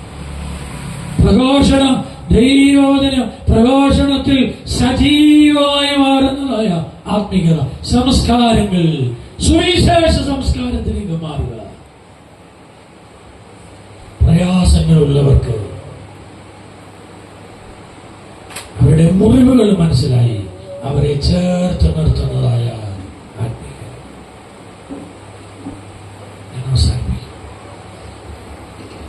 വർഷങ്ങൾക്കപ്പുറത്ത് മാരാമൺ കൺവെൻഷൻ അതിന്റെ കടശ്ശേരി യോഗം കഴിഞ്ഞ് അന്ന് ഇറാങ്കലുകൾക്കൊക്കെ ഇല്ല, പെട്രോൾ മൈൻസൊക്കെ ഇല്ല, റോഡിൽ പോലും പറ്റങ്ങളില്ല. കുന്നംകുളത്തുള്ള ഇട്ടിപ്പ് എന്ന് പറയുന്ന ഒരു മനുഷ്യൻ കൺവെൻഷൻ യോഗത്തിൽ വന്ന് എല്ലാ ദിവസവും യോഗത്തിൽ വന്ന് താമസിച്ചിട്ട് തിരിച്ചു പോകുന്നു. പതിപോലെ അന്ന് ആ മനുഷ്യൻ കടശ്ശേരി യോഗം കഴിഞ്ഞ് തിരിക്കുക, നടക്കുക. തിരുവല്ലായിന്നേ വണ്ടിയുള്ളൂ, കയറി ഇറങ്ങി പോകണം. അപ്പോൾ ഇങ്ങനെ നടന്ന് കുമ്പനാട് വന്നു. മുട്ടുമണ്ണിന്റെ അവിടെ വന്നപ്പോൾ സന്ധ്യയാകാറായി. ഒരു ദയനീയമായ കരച്ചില, ഒരു നിലവിളിയ. അവിടെ ഒന്നും വെട്ടമൊന്നുമില്ല, കൈതക്കാട് മുഴുവൻ കൈതക്കാട്. അത് നിലവിളി കേട്ടെടുത്തോട്ട് നടന്നു പോയപ്പോൾ ആ കൈതക്കാട്ടിന്റെ അകത്തൂടെ ഇറങ്ങി. വീട്ടിൽ പോകേണ്ട മനുഷ്യനാ, ഒരാഴ്ചയായി വന്നിട്ട് ഇറങ്ങിയപ്പോൾ വിരൂപനായ, ശരീരം മുഴുവൻ വൃണം നിറഞ്ഞ ഒരു മനുഷ്യനാണ്. ജീവനുണ്ട്, ശബ്ദമുണ്ട്, ഒന്നും പറയുന്നില്ല, പറയാൻ ശേഷിയില്ല. എന്തോ ചെയ്യാൻ പറ്റും? അയൽവക്കത്തുള്ള വീട്ടിലൊക്കെ പറഞ്ഞ് ഒരു ഉന്തുവണ്ടി അന്നുണ്ടായി. ഉന്തുവണ്ടി കൊണ്ടുവന്ന് ഇവനെ എടുത്ത ഉന്തുവണ്ടിയെ കിടത്തി അയൽവക്കത്തുള്ള മർദ്ദമക്കാരും അല്ലാത്തവരും ഒക്കെ ചേർന്ന് ഒരു ഷെഡ് രാത്രിയെ വെച്ചു. ഷെഡ് വെച്ച് കിടത്തി. വൃണം അദ്ദേഹം കുന്നംകുളങ്ങനായ മനുഷ്യൻ പോയില്ല, അവിടെ താമസിച്ചു. നേരം എടുത്തു, വെള്ളമൊക്കെ കൊടുത്തു, സുബോധം നല്ലവണ്ണമായപ്പോൾ ആ മനുഷ്യൻ പറഞ്ഞു, സഹോദരങ്ങളെ, ഞാൻ തൃശ്ശൂരിനും കുന്നംകുളത്തിനും ഇടയ്ക്ക് ഒരു സ്ഥലത്ത് ജോലി ചെയ്യുകയായിരുന്നു, പണി ചെയ്യുകയായിരുന്നു, ഇങ്ങനെ കൂലിപ്പണി ചെയ്യുകയായിരുന്നു. അപ്പോൾ അവിടെ ഒരു കാറ് വന്നത് കണ്ടു. കാലത്ത് കാറെന്നൊക്കെ പറയുന്നത് ഭയങ്കര സംഭവമാണ്. അവിടുന്ന് 2-3 പേർ ഇറങ്ങി എന്നെ പിടിച്ചു മയക്കി. പിന്നെ എനിക്കൊന്നും അറിയത്തില്ല. എന്റെ ദേഹം ആ ശകലം തീ കൊണ്ട് പൊള്ളിച്ചു. ചെറുപ്പമാണ്, നന്നായി ചെറുപ്പമാണ്. പൊള്ളിച്ച് വിരൂപമാക്കി, വ്രണമാക്കി. എന്റെ ദേഹം മുഴുവൻ മുറിവുകൾ തന്നു, വിരൂപമാക്കി. ഉത്സവങ്ങൾ, കൺവെൻഷനുകൾ ഒക്കെ നടത്തുന്നിടത്ത് ഈ മാരാം കൺവെൻഷന് ഒരുപാട് നാൾ കൊണ്ടിരുത്തി. ഇങ്ങനെ കൊണ്ടിരുത്തു. വൈകിട്ട് പണവും മേടിച്ചുകൊണ്ട് പോകും. അവര് വന്ന് പണം എടുത്തുകൊണ്ട് പോകും. പിറ്റേ ദിവസം ഈ വ്രണം കൂടുന്നതനുസരിച്ച്, നിലവിളി ഓടുന്നതനുസരിച്ച്, ഇവന്റെ വിരൂപം കാണുന്നതനുസരിച്ചാണ് കാശ് വരുന്നത്. അതുകൊണ്ട് ഇവനെ വിരൂപമാക്കും. ഇപ്പം എൻ്റെ ശബ്ദവുമില്ല, എനിക്ക് കളക്ഷനില്ല. അതുകൊണ്ട് ഈ വർഷത്തെ കൺവെൻഷൻ കഴിഞ്ഞ് എന്നെ കൈതക്കാട്ടിൽ കൊണ്ട് തട്ടിയിട്ട് പോയതാണ്. ഇവിടെ കിടന്ന് ചത്തോട്ടെന്ന് വിചാരിച്ചു. ആരുമില്ല, അങ്ങാണ്ടുള്ള മനുഷ്യനാ. അന്നത്തെ കാലത്ത് വല്ലതും അഡ്രസ്സോ വല്ലതും ഉണ്ട്, ഇങ്ങനെ ഇവിടെ കിടന്ന് ചാവത്തിയുണ്ട്.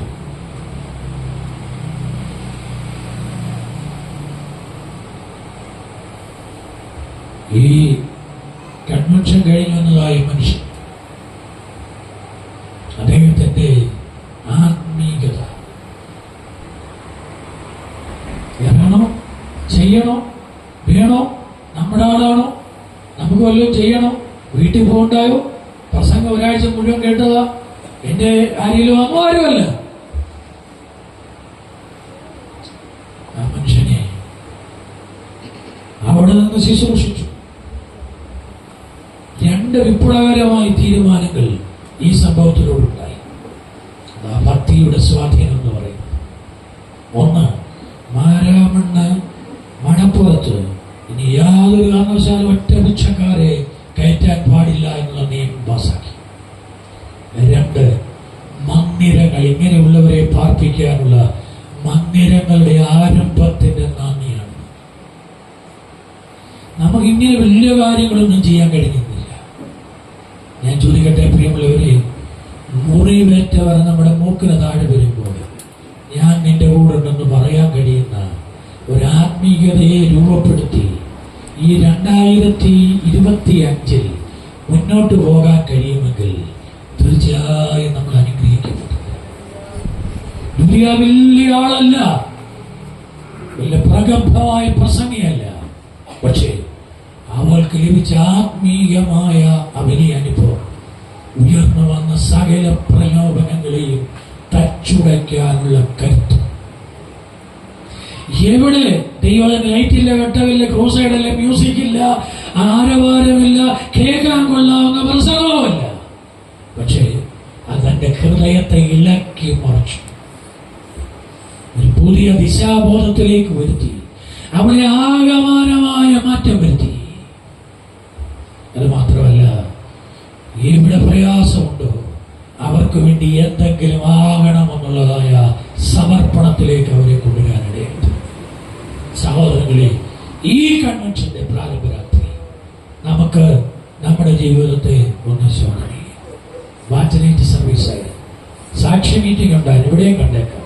ഞാൻ കണ്ട ദുഃഖകരമായ ഒരു കാര്യം, ദൈവം എനിക്ക് എന്ത് ചെയ്തെന്ന എല്ലാവരും പറഞ്ഞു, ഒരാൾ പോലും പറഞ്ഞില്ല ഞാൻ ദൈവത്തിന് വേണ്ടി എന്തെങ്കിലും ചെയ്തു.